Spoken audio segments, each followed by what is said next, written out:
نحمدہ ونصلی ونسلم علی رسولہ الکریم اما بعد۔ مرکز اہل سنت والجماعت سرگودہ پاکستان سے آپ کے سوالات کے جوابات کے لیے حاضر خدمت ہیں۔ جو احباب ہمیں اپنے سوال بھیجنا چاہیں وہ ہمارا ای میل ایڈریس نوٹ فرمائیں: markaz.edu87@gmail.com۔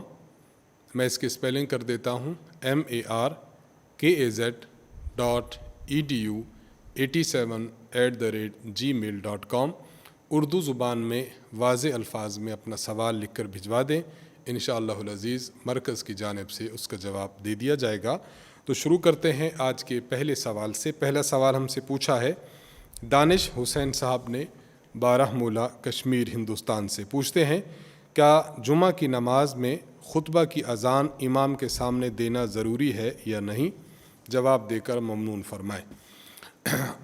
حدیث مبارک میں واضح طور پر موجود ہے کہ آپ صلی اللہ علیہ وسلم جب خطبہ دینے کے لیے ممبر پر تشریف فرما ہوتے تو آپ صلی اللہ علیہ وسلم کے سامنے اذان دی جاتی، اور فقہاء کرام نے بھی اس بات کی تصریح کی ہے کہ جب جمعہ کی اذان دی جائے تو اذان کہاں دی جائے؟ بین یدی الخطیب، خطیب کے سامنے اذان دی جائے۔ اس لیے یہ عمل آج تک متوارث و متواتر چلا آ رہا ہے کہ جمعہ کی جب اذان دی جاتی ہے خطبہ سے پہلے تو وہ اذان امام اور خطیب کے بالکل سامنے دی جاتی ہے۔ اس لیے متوارث عمل کی پیروی کرنا ضروری ہے۔ خطبہ کے لیے جو اذان دی جاتی ہے وہ خطیب کے سامنے ہی دی جائے۔ محمد سلمان منصوری صاحب امروہہ یوپی انڈیا سے سوال پوچھتے ہیں: السلام علیکم ورحمۃ اللہ وبرکاتہ۔ وعلیکم السلام ورحمۃ اللہ وبرکاتہ۔ ایک شخص کا انتقال ہو گیا ہے، اس کے وارثین میں اس کا باپ ہے، 5 حقیقی بھائی ہیں، 4 حقیقی بہنیں ہیں، 1 بیوی ہے، ایک لیپالک لڑکا ہے، تو کس کس کو کتنا حصہ ہوگا اور کس کا حصہ نہیں ہوگا؟ سب سے پہلے تو یہ سمجھ لیں کہ جو لیپالک بچہ لیا جاتا ہے، جو بچہ گود لیا جاتا ہے، تو یہ بچہ اس مرحوم کا حقیقی وارث نہیں ہے، اس لیے یہ تو اس کی وراثت سے محروم رہے گا۔ باقی والد صاحب موجود ہیں اور اس شخص کی بیوی بھی ہے اور 4 حقیقی بہنیں اور 5 حقیقی بھائی ہیں، تو اس کی تقسیم کا طریقہ کار یہ ہے کہ اس کی بیوی کو جو بیوہ اب ہو چکی ہیں اس کی جائیداد کا 4تھا حصہ مل جائے گا، یعنی ربع۔ باقی جو 3 حصے ہوں گے یہ اس کے والد صاحب کو مل جائیں گے جو زندہ موجود ہے، اور باقی جو 5 حقیقی بھائی اور 4 حقیقی بہنیں ہیں ان کو وراثت سے کچھ نہیں ملے گا، یہ محروم ہو جائیں گے۔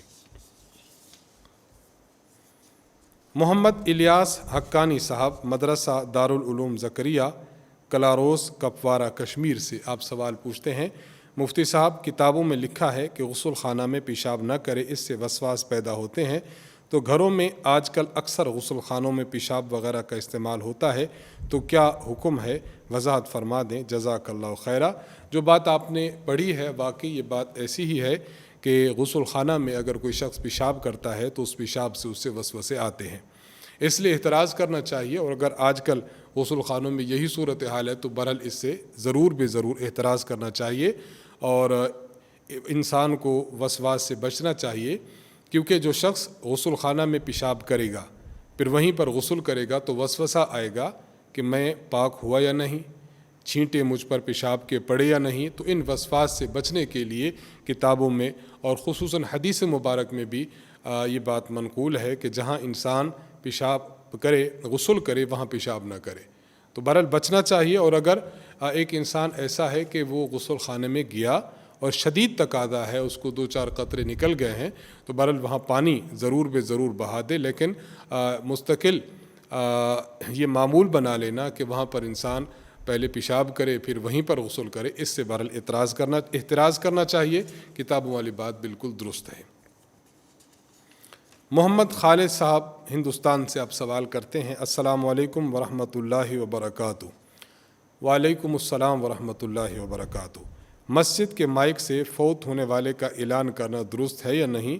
ہمارے یہاں اس کا رواج ہے کہ جب کوئی آدمی دنیا سے رخصت ہوتا ہے تو نمازیوں کو آگاہ کرنے کے لیے مسجد کے مائک سے نماز کے بعد اعلان کرتے ہیں۔ پوچھنا یہ ہے کہ اس اعلان کے لیے مسجد کا مائک استعمال کرنا درست ہے یا نہیں۔ اگر کوئی شخص فوت ہو جاتا ہے تو فوت ہونے والے کا اعلان کرنا مسجد کے اسپیکر سے یہ بالکل جائز اور درست ہے۔ اگر آپ کسی کی فوتگی کا اعلان وہاں سے کرتے ہیں تو بالکل درست ہے، آپ کے علاقے والے بالکل درست کر رہے ہیں۔ ایاز احمد نائک صاحب ضلع ڈوڈا جموں کشمیر سے آپ سوال کرتے ہیں، میرا سوال یہ ہے کہ میں اپنے استعمال کے لیے مکان بنانا چاہتا ہوں، مجھ کو کس طریقہ سے مکان کی تعمیر کروانی ہوگی، یعنی کن کن چیزوں کا خیال رکھنا ہوگا، اور کیا کوئی خاص نیت کرنی ہوگی مکان کی تعمیر سے پہلے؟ برائے مہربانی رہنمائی فرمائیں، جزاک اللہ۔ دیکھیے، جہاں تک مکان ہے اور مکان بنوانے کا جو نقشہ ہے، تو ہر انسان اپنی سہولت کے مطابق، اپنی ضرورت کے مطابق اور فنڈ اور خرچہ جو ہے اس خرچے کے مطابق نقشہ جو تیار کرنا چاہے۔ شریعت میں کسی خاص نقشہ کی کوئی پابندی نہیں ہے۔ جس طرح کمرے بنانا چاہیں اور جتنا برآمدہ بنانا چاہیں، کوئی سٹور بنانا چاہیں، جو کچھ آپ بنانا چاہیں تو شریعت میں اس کی اجازت ہے۔ آپ اپنی سہولت کو دیکھ لیجئے اور اپنی ضرورت کو دیکھ لیجئے۔ باقی مکان بنانے کے حوالے سے چند باتیں ویسے میں گوش گزار کر دیتا ہوں، ان پر ہر انسان کو عمل پیرا ہونا چاہیے۔ جو انسان مکان بناتا ہے تو زندگی کے ہر معاملے میں اور اسی طرح مکان کے متعلق بھی جس مال کو وہ مکان میں یا دیگر کاموں میں خرچ کرنا چاہتا ہے تو اسے ضروری ہے کہ یہ مال پاکیزہ ہونا چاہیے اور حلال ہونا چاہیے۔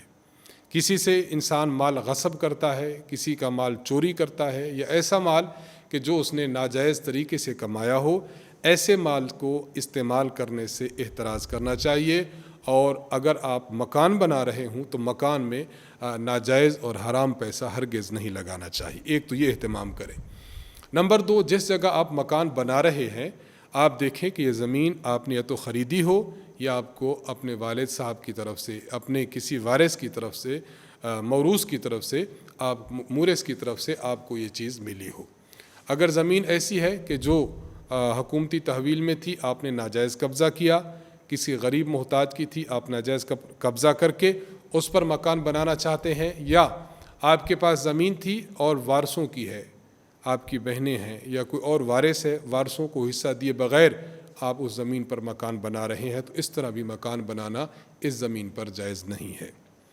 اسی طرح آپ جو مکان بنا رہے ہیں تو مکان میں بیت الخلاء قائم کرتے وقت، اس کو بناتے وقت آپ یہ دیکھ لیں کہ اس کا رخ یا اس کی پشت یہ بیت اللہ کی طرف نہ ہو، بلکہ بیت اللہ سے دوسری جانب اس کو بنانا چاہیے کہ پشت بھی نہ آئے اور بیت الخلاء کا رخ بھی نہ آئے۔ ایک بات یہ بھی ذہن میں رکھیے کہ انسان جب مکان بنواتا ہے تو مکان بنواتے ہوئے اس کی نیت اللہ تعالیٰ کی نعمت کا اظہار ہو، اپنی ضرورت کو پورا کرنا ہو اور اپنے لیے سہولت کا پیدا کرنا ہو۔ مکان بنانے کا مقصد ہرگز یہ نہ ہو کہ یہ شخص دوسروں کو نیچا دکھائے کہ بس میں ہی بہت بڑا سیٹھ ہوں اور بہت بڑا امیر آدمی ہوں، دوسروں کے مکانات جو ہے وہ بہت کمزور ہیں، دوسرے کے مکانات جو ہے وہ بہت سستے ہیں، میں ہی بہت عالی اور عظمت والا ہوں۔ تو اس میں تکبر کا اور خام خواہ ناز کرنے کا شائبہ نہیں ہونا چاہیے، اللہ تعالیٰ کی نعمت کا اظہار ہونا چاہیے۔ تو مکان بنانے کے لیے ان امور کا انسان لحاظ رکھ لے کہ مال بھی حلال ہو، جگہ بھی اس کی اپنی ہو، کسی کے ناجائز جگہ پر قبضہ بھی نہ ہو، اور نیت اللہ تعالیٰ کی نعمت کا اظہار ہو، اور وہاں جو بیت الخلاء بنائی جائے اس کے لیے شرعی تقاضوں کا خیال یہ رکھا جائے کہ اس کی پشت اور اس کا رخ یہ بیت اللہ کی طرف نہ ہو، تو پھر بالکل درست ہے، انسان اپنی ضرورت اور وسعت کے مطابق جو مکان بنانا چاہے وہ بنا سکتا ہے۔ محمد مجاہد صاحب گجراتی آپ سوال پوچھتے ہیں، مفتی صاحب سوال یہ ہے کہ عورتوں میں یہ بات رائج ہے کہ کھلا سر سونے سے شیطان سر میں پیشاب کرتا ہے، تو اس بات کی کیا حقیقت ہے، اور کھلا ہوا سر رکھ کر سونے کا کیا حکم ہے؟ جواب دے کر ممنون فرمائیں۔ دیکھیے، عورتوں میں جو یہ بات رائج ہے کہ اگر کوئی عورت سر کھلا رکھ کر سوتی ہے تو اس کے سر میں شیطان پیشاب کر جاتا ہے، یہ بات بالکل غلط ہے، غلط رواج پا گئی ہے، اس بات کی قرآن و سنت میں کوئی حقیقت نہیں ہے۔ اگر کوئی خاتون سر کے بال گوندھ کر اور سل کے بال جو ہے وہ جوڑا بنا کر سوتی ہے تب بھی درست ہے، اگر کھلے رکھ کر سوتی ہے تب بھی درست ہے، شریعت میں اس پر کسی قسم کی کوئی پابندی نہیں ہے۔ مجاہد صاحب گجراتی ہندوستان سے آپ ایک اور سوال کرتے ہیں۔ السلام علیکم ورحمۃ اللہ وبرکاتہ۔ وعلیکم السلام ورحمۃ اللہ وبرکاتہ۔ ایک صاحب نے اپنی زمین میں پلاٹنگ کی اور اس میں شرط لگائی کہ پلاٹ کے ساتھ آپ کو گٹر لائن اور پانی کا نل اور راستے کا بندوبست کر کے دیا جائے گا۔ ان شرائط کے مطابق 4,30,000 قیمت وصول کر لی اور وہ فیسلٹیز نہیں دے رہے۔ اب زمین مالک یوں کہتے ہیں کہ گاؤں کی پنچایت ہماری بات کو منظور نہیں کرتی، تو کیا اب ان کے لیے یہ قیمت لینا درست ہے کہ خریدار کو اس کی قیمت لوٹانی پڑے گی؟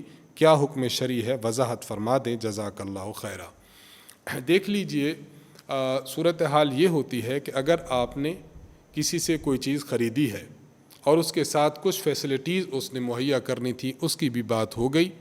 جب آپ نے زمین خرید لی اور وہ فیسلٹیز نہیں دے رہا تو اس کا معنی یہ ہے کہ آپ کی مطلوبہ چیز میں اس نے نقص پیدا کر دیا، کمی پیدا کر دی ہے۔ اب اس کا شرعی حکم یہ ہے کہ اگر آپ وہ چیز اپنے پاس نہیں رکھنا چاہتے، مثلاً یہ پلاٹ آپ اپنے پاس نہیں رکھنا چاہتے کہ آپ کو سہولیات میسر نہیں کی گئیں، تو شرعی حکم یہ ہے کہ آپ اس پلاٹ کو واپس کر دیں اور اس کو جو رقم آپ نے اس پلاٹ کے عوض میں دی ہوئی ہے وہ رقم آپ واپس لے لیں۔ شرعی حکم یہ ہے۔ ہاں، اگر جو زمین کا مالک ہے وہ یہ کہتا ہے کہ چونکہ آپ سے میں نے 4,30,000 روپے لیے ہوئے ہیں اور بدلے میں جو آپ کو زمین دی ہے اس میں یہ فیسلٹیز موجود نہیں ہیں، تو ان فیسلٹیز کے بدلے میں جو رقم بنتی ہے، مثلاً 1,00,000 روپے، 2,00,000 روپے، جتنی 1,50,000 روپے جو رقم بنتی ہے، وہ رقم اگر وہ خوش دلی سے آپ کو واپس کر لے تو آپ لے لیں، لیکن آپ یہ جبر نہیں کر سکتے کہ ہمیں چونکہ فیسلٹیز نہیں ملی لہٰذا رقم واپس کرو، ایسا آپ نہیں کر سکتے۔ یا تو آپ پورے کا پورا پلاٹ ان کو واپس کر کے پیسے لے لیں، یہ آپ کے لیے ممکن ہے، لیکن جبراً اس سے اس کے بدلے میں صرف پیسے لے لینا اور باقی پلاٹ آپ نے پاس رکھنا یہ درست نہیں ہے۔ ہاں، اگر وہ بھی اس بات پر راضی ہو جائے کہ آپ پلاٹ بھی رکھیں لیکن جو فیسلٹیز میں آپ کو نہیں دے سکا ان فیسلٹیز کے بدلے میں اتنی رقم واپس لے لیں تو پھر یہ درست ہوگا۔ محمد نعمان صاحب مظفر نگر UP انڈیا سے سوال پوچھتے ہیں، مفتی صاحب اگر کوئی شخص نماز میں ایسی آیت تلاوت کرے جس سے معنی بدل جائیں اور نماز فاسد ہو جائے تو کیا وہ آیت تلاوت کرتے ہی نماز فاسد ہو جائے گی یا دوبارہ اس آیت کو صحیح پڑھنے سے نماز برقرار رہے گی؟ رہنمائی فرما کر ممنون فرمائے۔ علامہ طحطاوی رحمہ اللہ نے در مختار پر ایک حاشیہ لکھا ہے، اس میں اسی مسئلہ کو اس وضاحت کے ساتھ پیش کیا۔ آپ فرماتے ہیں کہ اگر کوئی شخص نماز میں قرات کرتا ہے اور قرات کرتے ہوئے آیت اس طرح غلط پڑھی ہے کہ جس سے معنی فاسد ہو گئے، اب اگر اسی آیت کو دوبارہ پڑھ کے ٹھیک کر لیتا ہے اب اس کی نماز درست سمجھی جائے گی۔ آپ کے سوال کا جواب ہو گیا کہ اگر وہ قاری صاحب اور امام صاحب آیت کو درست کر لیتے ہیں اور جو غلطی ہو رہی تھی اس کو ٹھیک کر لیتے ہیں تو اب ان کی نماز بالکل درست ہوگی، نماز لوٹانے کی ضرورت نہیں ہے۔ عزیز الرحمان صاحب ممبئی انڈیا سے آپ سوال پوچھتے ہیں، اگر کوئی حافظ قرآن بھول جائے اور قرآن یاد بھی نہ کرے تو ایک صاحب کہہ رہے تھے کہ قیامت کے دن اسے اندھا اٹھایا جائے گا، کیا اس طرح کی کوئی حدیث ہے؟ اور وہ یہ بھی کہہ رہے تھے کہ اس کو چونٹی بنا کر اٹھایا جائے گا، اس روایت کا بھی کوئی علم ہو تو جواب دے کر شکریہ کا موقع عنایت فرمائیں۔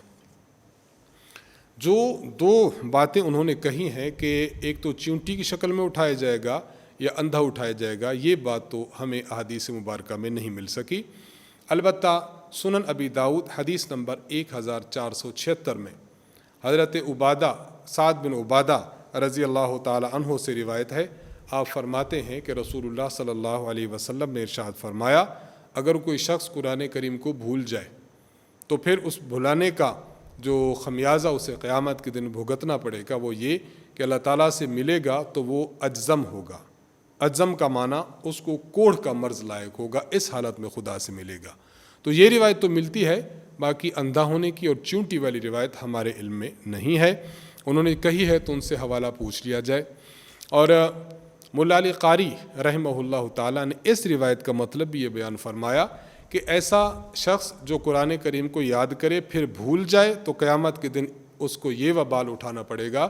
فرماتے ہیں اس کا مصداق وہ شخص ہے جو قرآن یاد کرتا ہے اور اس قدر بھول جاتا ہے کہ قرآن کریم کو دیکھ کر بھی نہیں پڑھ سکتا، تو اس کو یہ وعید اور یہ وبال تو اس کے کھاتے میں ڈالا جائے گا۔ لیکن اگر کوئی شخص قرآن کریم کو یاد کرتا ہے پھر ایسے بھول جاتا ہے کہ دیکھ کر پڑھ سکتا ہے تو یہ اس کو مواخذہ تو کیا جائے گا، لیکن حدیث مبارک میں جو شدید وعید ہے اس کا مصداق یہ شخص نہیں ہوگا۔ محمد عمار صاحب آپ سوال کرتے ہیں، السلام علیکم ورحمۃ اللہ وبرکاتہ۔ وعلیکم السلام ورحمۃ اللہ وبرکاتہ۔ اگر اسکول والے داڑھی کاٹنے کو کہیں تو کیا کرنا چاہیے؟ کیونکہ اگر داڑھی کاٹ لی جائے تو نماز نہیں پڑھائی جا سکتی۔ میں حافظ ہوں، 9th کلاس میں پڑھتا ہوں۔ سب سے پہلے تو آپ اسکول والوں کو سمجھا دیں، انتظامیہ کو، پرنسپل صاحب کو یہ بات باور کرائیں کہ داڑھی سنت رسول ہے، اس کو کٹوانے کے لیے حکم دینا، آرڈر جاری کرنا یا مجبور کرنا یہ ان کے لیے بالکل ناجائز اور حرام ہے۔ اس عمل سے وہ ڈریں کہ اللہ تعالیٰ کہیں ان کا ایمان نہ سلب کر لے۔ باقی ان کو آپ خوش مزاجی کے ساتھ، خوش اسلوبی کے ساتھ ان کو سمجھائیں، اللہ کرے کہ وہ لوگ سمجھ جائیں اور اس برے عمل سے اور اس برے حکم سے وہ باز رہیں۔ لیکن اگر وہ پھر بھی اپنی ضد پر قائم ہیں اور کہتے ہیں کہ آپ داڑھی کٹوا کر اسکول میں آئیں تو آپ اپنا اسکول چھوڑ دیں، آپ وہ اسکول چھوڑیں اور آپ کسی اور اسکول میں داخلہ لے لیں۔ شرعی حکم ہے داڑھی رکھنا، ایک مشت داڑھی رکھنا مرد کے لیے واجب ہے۔ اگر کوئی اس کو کٹوانے کا آپ کو آرڈر دیتا ہے تو پھر آپ وہاں پر نہ پڑھیں، آپ اسکول تبدیل کر کے کسی اچھے سے اسکول میں پڑھ دیں۔ ہم ان کے لیے دعا کریں گے کہ اللہ تعالیٰ ایسے اسکول والوں کو سمجھ عطا فرمائے۔ سوال پوچھا ہے محمد عادل صاحب نے، ایسا جانور جو حاملہ ہو اس کی قربانی کرنا کیسا ہے؟ دیکھیے، حاملہ جانور فقہاء نے اس بات کی تصریح کی ہے کہ اگر کوئی جانور حاملہ ہو اور قریب الولادت ہو، یعنی بس قریب ہے، مہینہ ڈیڑھ رہتا ہے وہ اس کا بچہ پیدا ہو جائے گا، تو ایسے جانور کی قربانی فی نفسی جائز تو ہے لیکن بہتر نہیں ہے۔ اگر ایک شخص غریب ہے جس نے ایسا جانور خرید لیا ہے تو وہ تو قربانی کر لے، لیکن اگر کوئی شخص امیر ہے جس نے ایسا جانور خریدا ہے تو بہتر یہی ہے کہ وہ اس جانور کو تبدیل کر لے، اس کی قیمت کے برابر یا اس سے اچھا جانور خرید لے، تو فی نفسی قربانی جائز ہے، لیکن چونکہ وہ حاملہ ہے اس لیے بہتر یہی ہے کہ کسی اور جانور کی قربانی کر لی جائے۔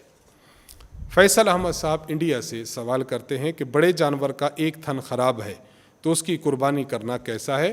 جانوروں کے تھن کے متعلق یہ قاعدہ سمجھ لیجئے کہ اگر جانور کے آدھے تھن خراب ہیں تو اس جانور کی قربانی جائز نہیں، اگر آدھے سے کم تھن خراب ہیں تب اس کی قربانی کرنا جائز ہے۔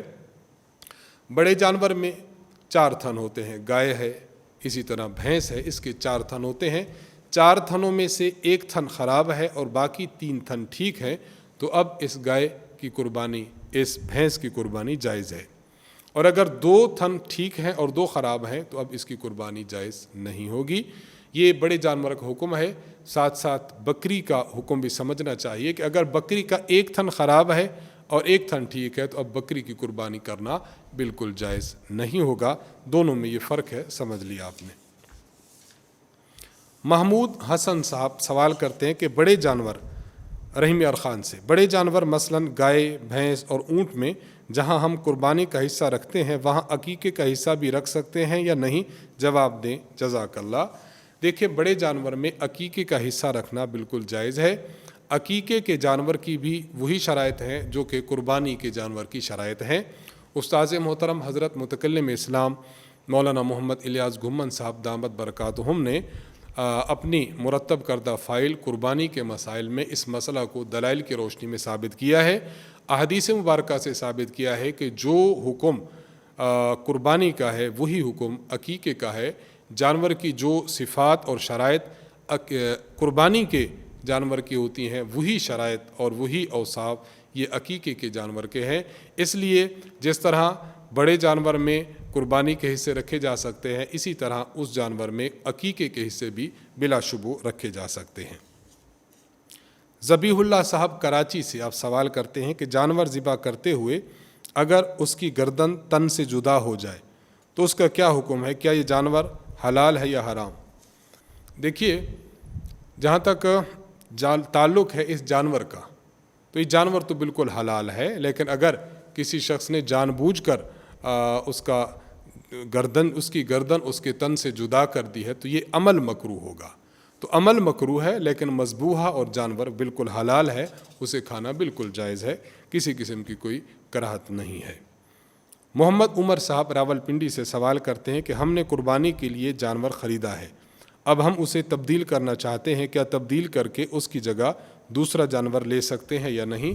اگر جانور خریدنے والا غریب آدمی ہے تو غریب آدمی نے جو جانور خرید لیا وہ بمنزل نظر کے ہو گیا۔